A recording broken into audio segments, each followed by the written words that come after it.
So now before we turn it on, let's discuss some quick safety tips. Obviously you need glasses. You can use the little glasses like this. They're easy to put on and take off, but they tend to have little gaps up here, and you can get pieces of wood bouncing up there. These are much better because they protect the dust from the sides as well. And just the dust getting in your eyes after a while, even if it's not the chips coming at speed, just a little bit of dust blowing up there can be a pain. So these help for that. Secondly, and more importantly, you need to make sure you don't have any long, loose clothing, like long sleeve shirts that kind of dangle off the sides, ties. No one wears ties anymore, but you know what I mean. Anything that's going to get wrapped around this lathe, loose clothes like this could get wrapped, drug around here. Next thing you know, your shirt's being pulled off, or possibly your neck being pulled off. Either one of those would be a bad thing. One's worse than the other. But regardless, loose clothing has to stay away from the lathe at all times. Nothing else needs to be sitting on the lathe, because it's going to vibrate off, I guarantee it. You think it's going to set here just fine, and you're walking over here paying attention to this, next thing you know, it's on the floor. The lathes vibrate. That's what they do. So nothing's setting on the lathe, no matter how tempting it is. And trust me, I know it's tempting. So now, let me get my glasses on. So the last thing that you're going to check before you start turning your lathe on is the speed. Lathes tend to turn anywhere between a few hundred and a few thousand RPMs. The reason for that is when the spindle is rough, like the square piece is here, if you turn it really fast, those big oblong areas, these edges here, are going to hit the tool really hard. And that's going to be bad for the tool. It could be dangerous if the tool catches just wrong. And you always want to start slow and then work your way up to faster and faster speeds as the spindle gets smoother. And when it gets really smooth, you're going to be usually closer to the top speed. And then when you go back to sanding, because the heat of the spindle turning creates friction, you're generally going to want to slow down some because sandpaper works better at slower speeds. So we're going to start turning this on at a slow speed, and we're going to start roughing it into shape. And our first goal, before we do anything else, is to get it round. So I'm going to start with a simple gouge. I'm going to assume that you don't have very many tools when you're starting out, and work with the very basic ones that you have to have. One's a gouge, and one's a skew. You're not going to push this in very far.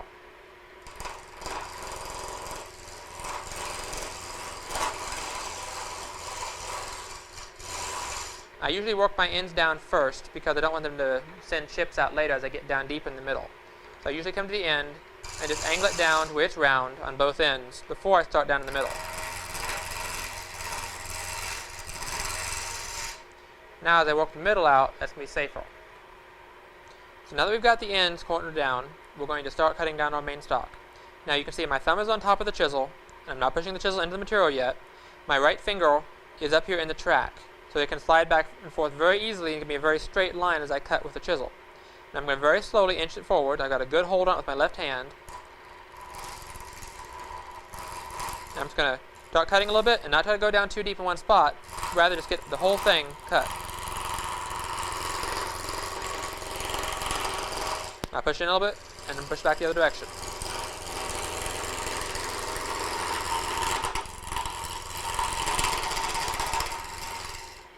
One more time.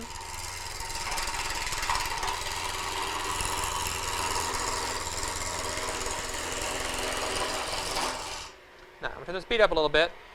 So now I've moved the rest in a little bit closer. You always want to keep the rest as close as possible because that gives you more control and it's safer.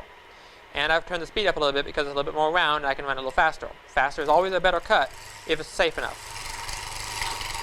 And I'm just pushing in a little bit with my left hand so I give it some force. And then just very consistently moving it down along the rest.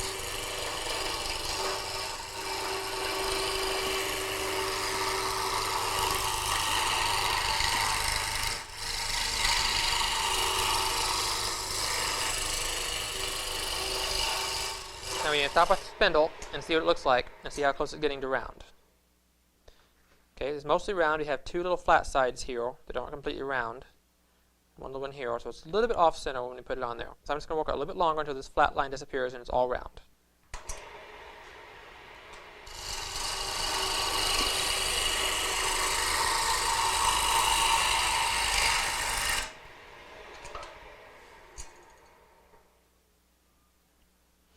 That's very close to round. It's close enough now that we can start working on our other things because by the time we stand it down a little bit more, this is going to be all completely round. Alright.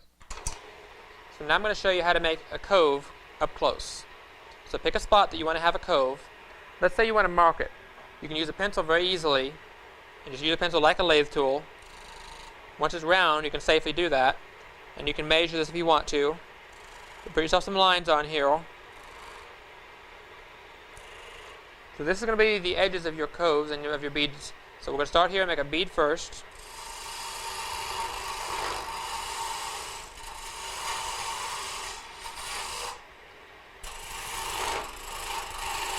Beads usually start off looking like an octagon, and then you gradually round them over just by consistently and smoothly moving your tool across. You change the shape until it looks more round. And that's something that's going to have to be by eyeball at first. There are ways you can check it, but eyeball is always going to be the best. And then go down here and make another bead.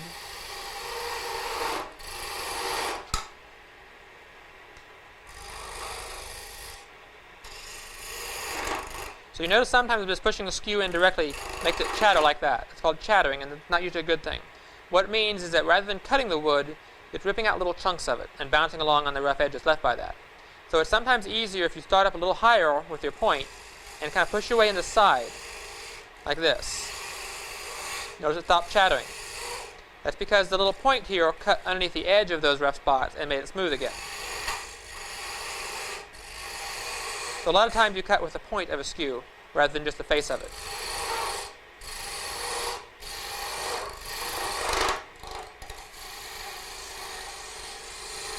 Just round it around here.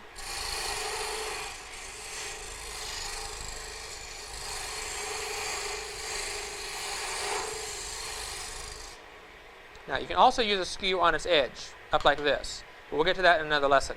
For right now, let's just use it flat. Safer that way. Now in the middle, we're going to put a cove between these two. So we're going to use our gouge.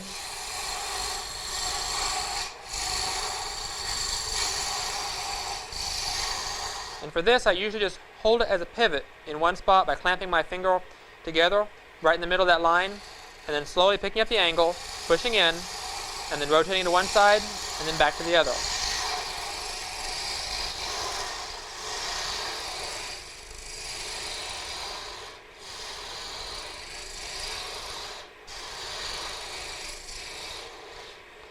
So you just want to connect your cove smoothly to the other two beads.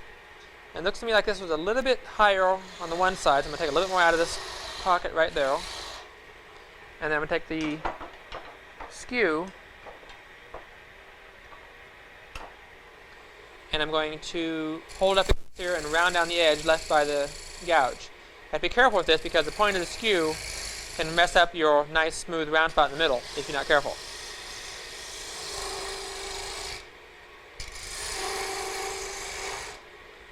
So now you have something that kind of approximates an hourglass.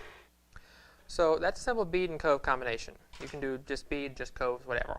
The point is, those are your two most basic cuts. You'll be using those a lot. As you work with wood, if you may have already done some of this, but as you work with wood, you're going to start realizing that each different piece of wood is a lot different. Some has knots, some has chunks of dead pieces like right here. Some of it is very dry, some is very green, some is very hard, some is very soft. And each one of these is going to require a little bit different skill and a little bit different approach. This is a pretty dry wood that I actually cut myself last year. And so I know where it came from, and it was a lot easier to work with last year, but now you can probably notice a little bit of how rough it is, and that's because the dry pieces of wood are breaking instead of cutting. So we're going to have to sand a lot more on this to make this a finished piece of wood. We still can do it, but we have to either use a much more delicate tool or sand on it. And that brings me to my next step. What we just used, both of those were called cutting tools, for obvious reasons. But there's another kind of tool called scraping tools. Now cutting tools, they work just like you'd expect a knife to work. They have a sharp edge, and you push them up into the wood, and that cuts out a piece of the wood. A scraping tool works on a rather different principle. This is shaped to cut basically the same as the gouge does, but instead it just has a very flat end, completely flat surface, nothing special. And by grinding this in a certain way, it gives a very small edge up here, and you actually use that edge not to cut, but to actually scrape it. And that takes off much smaller pieces of the wood and gives you a much more detailed finished product. Now that I'm not making the big chunks anymore, I can afford to use the easier to put on and off glasses. It's usually the roughing end that throws away the most of the sawdust. So you'll also notice the angle I'm holding this is much different. When you're using a skew or a gouge, you're usually going to be holding it down like this because you're cutting up into the wood. With a scraper, you'll be using it the opposite direction because you're cutting away from the wood.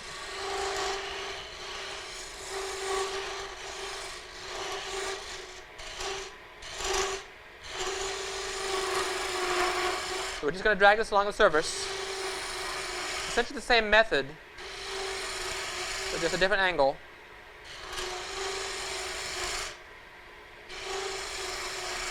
All right. Now let's inspect that. This was the roughest part before, and now it's considerably smoother than the other side where I didn't use it. So as you can see, I just scraped this area from right here to right here, and this is quite smooth. Not perfect, not like it would be on greenwood, but it's a lot better than it was because that was the worst spot a minute ago. I stopped right here, and you can see over here, you can see all these little holes. This is where the wood tore out instead of cutting. And for a finished product to look nice, we need it to all be smooth. So now we're ready to finish off the piece, and for that you're going to use sandpaper. Start with 100 grit usually, and I just use it as a strip and pull it back and forth and just keep it moving. So it's always being presented with new sandpaper, new rough grit. And then I'm going to push it down in the low spots like this, keeping your fingers out of the obvious places that's dangerous, like pushing your finger down in there.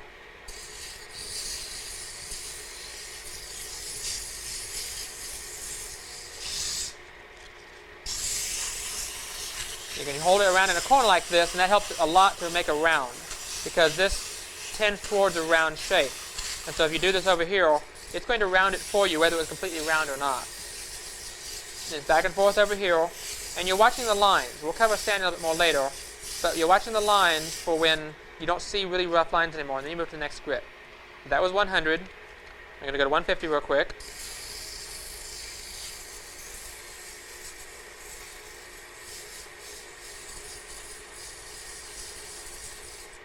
Now the safer way is just to remove the rest altogether at this point, because without the lathe tools being used anymore, it's more of a liability and a danger than it is a help. But to be honest, I often don't do that.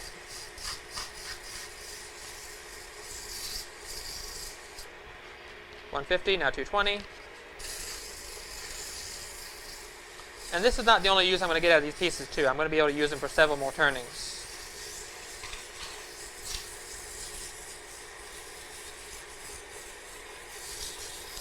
And now you can even go up to 400 or 1,000 or whatever.